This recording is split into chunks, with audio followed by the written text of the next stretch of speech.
Perkenalkan, nama lengkap saya Flaviana Scholastica Udul. Di sini saya akan menjabarkan bagian-bagian dari pengelolaan harga makanan dan minuman. Yang pertama, pengertian perhitungan food cost dan beverage cost. Yang kedua, biaya langsung dan biaya tidak langsung. Yang ketiga, fungsi biaya langsung dan tidak langsung. Yang keempat, istilah berkaitan dengan food cost dan beverage cost.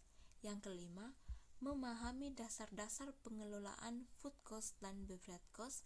Yang keenam, pengertian harga food cost dan beverage cost. Yang ketujuh, cara menghitung food cost dan beverage cost. Yang kedelapan, tujuan food cost dan beverage cost.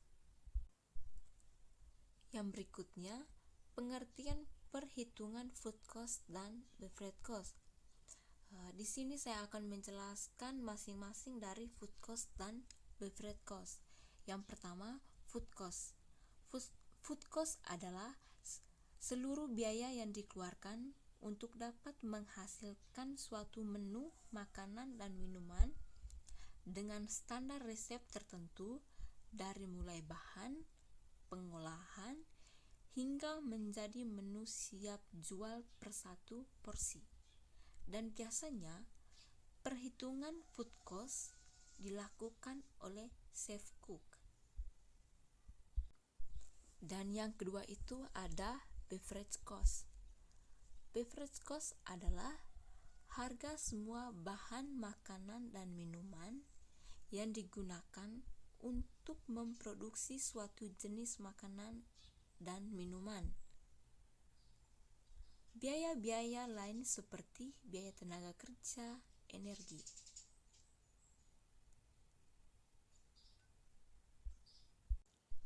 Dan tidak dibebankan pada perhitungan harga pokok makanan dan minuman. Yang selanjutnya, biaya langsung dan biaya tidak langsung. Di sini ada aspek biaya langsung dan biaya tidak langsung. Yang pertama itu ada arti dari biaya langsung. Biaya yang mudah dikaitkan dengan objek biaya dikenal sebagai biaya langsung. Sambil contoh, biaya bahan baku makanan dan minuman. Arti biaya tidak langsung. Biaya tidak langsung didefinisikan sebagai biaya yang tidak dapat dialokasikan ke objek biaya tertentu. Contohnya, gaji karyawan dan biaya operasional hotel. Yang kedua ada manfaat. Manfaat biaya langsung ada proyek spesifik. Saya ambil contoh dari proyek spesifik ini. Misalnya ketika ada event yang membutuhkan bahan baku makanan dan minuman yang cukup banyak. Sedangkan manfaat biaya tidak langsung itu, saya ambil contohnya itu, misalnya dari event tersebut membutuhkan berbagai peralatan untuk mendukung event tersebut. Yang ketiga ada aggregate. Ketika semua biaya langsung diambil bersama-sama dan dikenal sebagai biaya prima. Biaya tidak langsungnya, total semua biaya tidak langsung disebut sebagai biaya tetap atau on cost. Berikutnya dilacak. Biaya tidak langsungnya itu dapat dilacak dan biaya tidak langsungnya tidak dapat dilacak. Klasifikasi. Biaya langsungnya itu bahan langsung, tenaga kerja langsung, biaya langsung. Biaya tidak langsungnya bahan tidak langsung, tenaga kerja tidak langsung, biaya tidak langsung. Yang terakhir, biaya.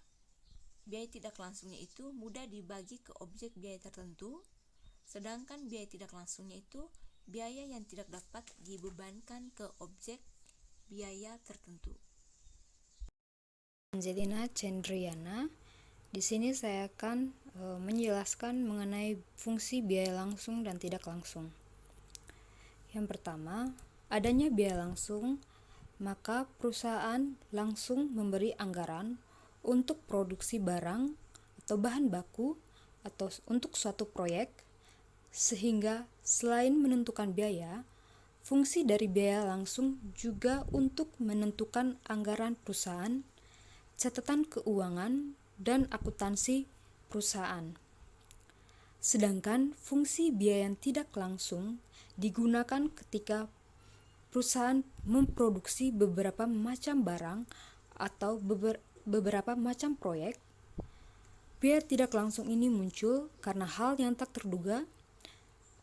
Dengan adanya biaya tidak langsung ini, perusahaan bisa menyiapkan anggaran lebih untuk memproduksi barang atau mengerjakan suatu proyek. Selanjutnya, dalam penyusunan anggaran juga perlu ditambahkan mengenai biaya yang tidak langsung. Karena jika tidak menambahkan, maka kemungkinan ketika ada suatu kondisi yang membutuhkan dana tambahan, maka perusahaan tidak bisa membayarnya. Alhasil produksi macet dan kerugian berlipat bagi perusahaan tersebut. Selanjutnya, istilah-istilah yang berkaitan dengan food cost and beverage cost. Biaya resep adalah biaya bahan baku dalam satu set menu. Food cost dan beverage cost ideal adalah presentase food cost yang dihitung berdasarkan rumus dasar atau ideal, yaitu total biaya bahan baku yang digunakan untuk semua set menu, kemudian dibagi total penjualan semua set menu. Food cost ideal per set menu adalah biaya resep yang dibagi dengan harga jual resep. Food cost aktual adalah presentase food cost atau beverage cost yang memperhitungkan tingkat persediaan awal dan akhir.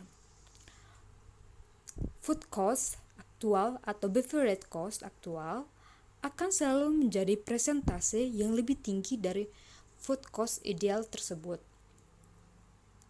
Food cost aktual atau per set menu yaitu food cost ideal per set menu atau HPP per set menu. Selanjutnya, harga jual resep yaitu harga yang harus dibayar oleh pelanggan untuk satu set menu. Saya Regis akan melanjutkan penjelasan dari teman saya. Memahami dasar-dasar pengelolaan food and beverage cost. Yang pertama, memahami flash cost and potential cost. Satu, flash cost adalah semua total pembelian barang food and beverage secara otomatis akan membentuk cost. Yang kedua, potential cost adalah perhitungan biaya dasar berdasarkan hasil penjualan. Yang kedua, perbedaan cost dan expenses. Cost adalah biaya produksi yang dapat menghasilkan revenue seperti pembelian food and beverage. Expenses adalah biaya operasional yang tidak menghasilkan revenue, contohnya tisu, lilin, tusuk gigi, salt and pepper shaker. Selanjutnya, pengertian harga pokok makanan dan minuman. Harga pokok makanan dan minuman adalah harga semua bahan makanan atau minuman yang digunakan untuk memproduksi suatu jenis makanan atau minuman. Yang kedua, biaya-biaya lain seperti biaya tenaga kerja, energi, dan lain-lain tidak dibebankan pada perhitungan harga pokok makanan dan minuman. Untuk mendapatkan kos, kita akan mendapat rumus harga pokok per harga jual dikali 100% sama dengan cost persen. Yang kedua, cost per sales dikali 100% sama dengan cost persen. Perkenalkan, nama saya Yanete Candida Claudia. Di sini saya akan membahas mengenai dasar-dasar pengelolaan food dan beverage cost. Yang pertama, memahami flash cost dan potential cost. A. Flash cost adalah semua total pembelian barang, food dan beverage secara otomatis akan membentuk cost. B. Potential cost adalah perhitungan biaya dasar berdasarkan hasil penjualan. Jadi jika ada penjualan, maka akan ada penghitungan biaya dasar. Kedua, perbedaan cost dan expenses. A. Cost adalah biaya produksi yang dapat menghasilkan revenue, seperti pembelian food atau beverage oleh tamu. B. Expenses adalah biaya operasional yang tidak menghasilkan revenue.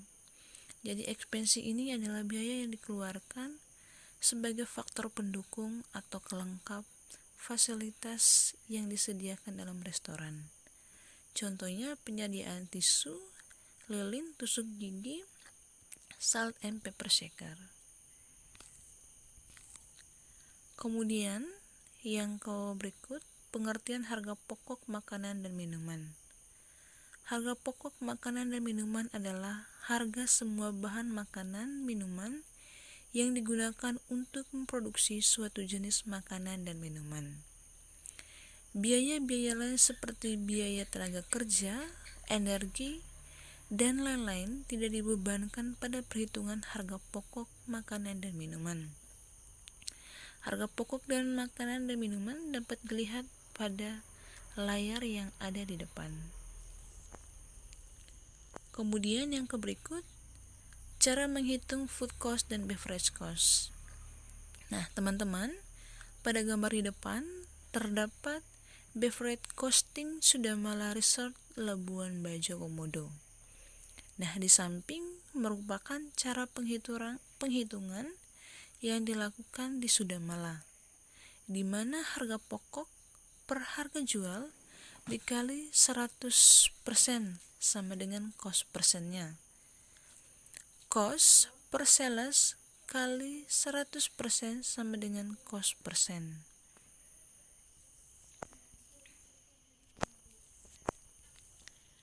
Kemudian cara menghitung beverage cost-nya. Contoh perhitungannya, teman-teman dapat melihat di sini hendak membuat tequila sunrise. Komponen dari tequila ini adalah 30 ml tequila, orange juice sebanyak 180 ml, grenadine syrup sebanyak 10 ml, dan orange slice untuk garnish sebanyak 15 gram.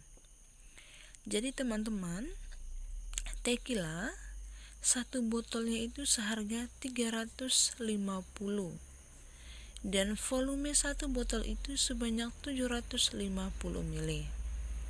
Perkenalkan, nama saya Maria Ratna Indah Cahaya Dewi. Saya akan melanjutkan presentasi yang dibawa oleh teman.